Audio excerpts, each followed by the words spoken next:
रस्ता बनला पीच, डब्यांचा केला स्टंप आणि काश्मीरमध्ये मास्टर ब्लास्टरची तुफान फटकेबाजी.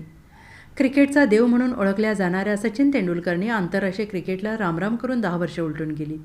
मात्र जेव्हा त्याला संधी मिळते तेव्हा तो क्रिकेट खेळताना दिसून येतो. सध्या तो व्हॅकेशनसाठी काश्मीरला गेला होता. या दरम्यान प्रवास करत असताना त्याने गाडी थांबवून स्थानिक खेळाडूंसह क्रिकेट खेळण्याचा आनंद घेतला, ज्याचा व्हिडिओ सध्या सोशल मीडियावर व्हायरल होत आहे. काश्मीरमध्ये क्रिकेट खेळत असतानाचा व्हिडिओ त्याने आपल्या सोशल मीडिया अकाउंटवर शेअर केला. या व्हिडिओला कॅप्शन देत त्याने क्रिकेट काश्मीर अन स्वर्गात सामना असं लिहिलं आहे. व्हायरल होत असलेल्या व्हिडिओमध्ये तुम्ही पाहू शकता की काही लोक क्रिकेट खेळत असतात. त्यांना खेळताना पाहून सचिनला क्रिकेट खेळण्याचा मोह आवरत नाही. त्यांना खेळताना पाहून सचिन तेंडुलकर आपल्या कारमधून उतरतो. डब्यांचा स्टंप आणि रस्त्यावर सुरू असलेलं क्रिकेट पाहून सचिन त्यांना स्वतः जाऊन क्रिकेट खेळण्याबाबत विचारतो.